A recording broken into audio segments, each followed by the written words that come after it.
Hello, amazing human beings. I'm so excited to be here. I'm Miss Rodriguez, and this is Ethan.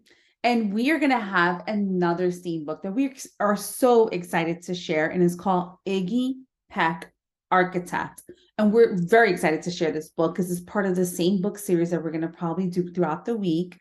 And we're going to get started. So let me share my screen and we'll talk a little bit more about it after the story. Before we start, Mom, By Andrew. I wanted to share that this book is basically about like a little kid. Well, he's not little now because he's in second grade, but this kid, since he was little, has like a passion for designing stuff. And he loves to design stuff like, I'm gonna use an example, the Sphinx from Egypt. He designed that. He was designing that out of like different materials, like sand and stuff. And he was basically using regular materials you would find in your house to make very incredible stuff. Well, I'm excited to get started to see the incredible stuff that he makes. Let's get started. And thank you for sharing that, Ethan. Okay. Andrea Beatty, illustrated by David Roberts.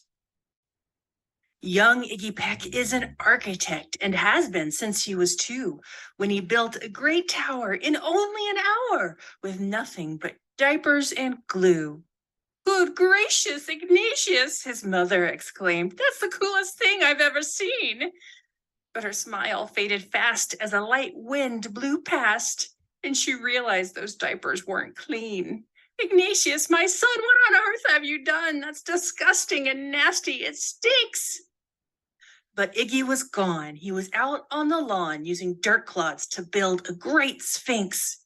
When Iggy was 3, his parents could see his unusual passion would stay. He built churches and chapels from peaches and apples, and temples from modeling clay.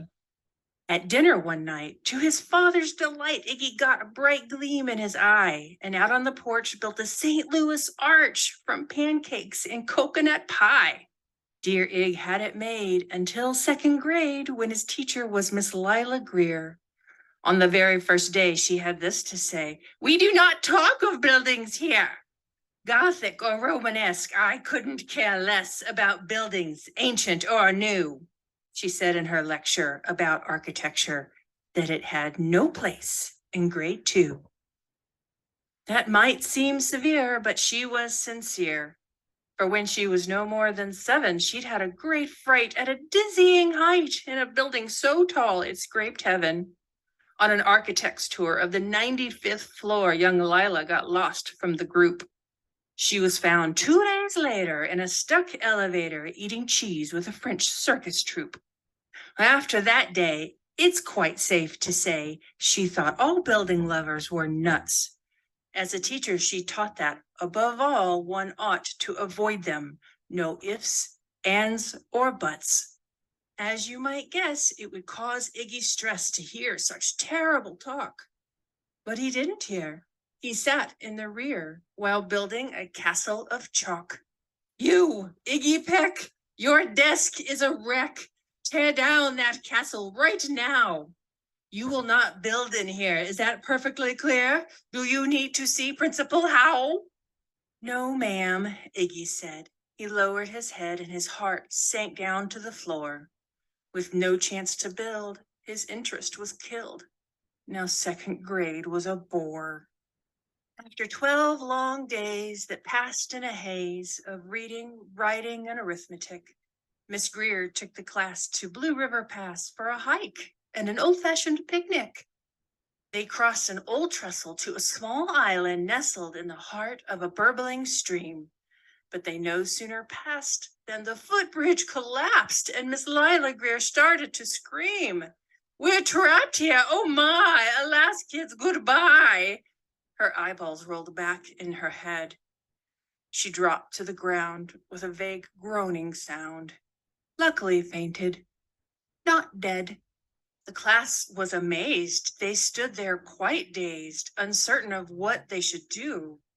But one bright young man was off hatching a plan, which started with Miss Lila's shoe. Soon each lad and lass there at Blue River Pass was working together as one. And when she came to, Miss Lila Greer knew that something quite brave had been done. She looked in the air and she saw hanging there a structure with cables and braces. And on the far side, beaming with pride, were 17 smiling young faces. Boots, tree roots and strings, fruit roll-ups and things, some of which one should not mention, were stretched ridge to ridge in a glorious bridge, dangling from shoestring suspension. It all became clear to Miss Lila Greer as she crossed that bridge over the stream. There are worse things to do when you're in grade 2 than to spend your time building a dream. Now every week at Blue River Creek Elementary in 2nd grade, all the school kids can hear, along with Miss Greer, how the world's greatest buildings were made. The weekly guest speaker in t-shirt and sneakers talks of buildings from Rome to Quebec. Of course, he's the guy who builds towers from pie, that brilliant young man, Izzy Peck. Hi. I love the story about a young boy, Iggy, who just loved to create, right? And we're talking about creativity, right? He loved to build, and you can build with anything. And how a teacher's pretty much trauma caused her to not want the class to build and not want him to build. But he pushed through that. And thank God he was able to work as a team with his classmates to build the bridge that ultimately allowed them to cross. So thank you so much for sharing this awesome story with us. Mom, we hope you enjoyed it. Yes, Ethan? Before we leave, I wanted to share that I like how this kid, he doesn't give up on his dream that easily. Like, they're stuck on the island and she told him not to build, but he still did it. And then when she figured out when she built, it actually saved them. And so to this point, now she wants them to because, well, she saw what an impact that made. And that's right, small things, that's an interest that you might not like. If you let someone maybe do it, not like something annoying, but like something they're doing, maybe you could figure out something new. I got that. So you can kind of let yourself, maybe there's something you're interested in and trying it out. You may realize, hey, this is something that I really am maybe good at, or maybe not good at, but you can become good at it through practice, right? So have a super duper amazing day. Bye. Bye-bye.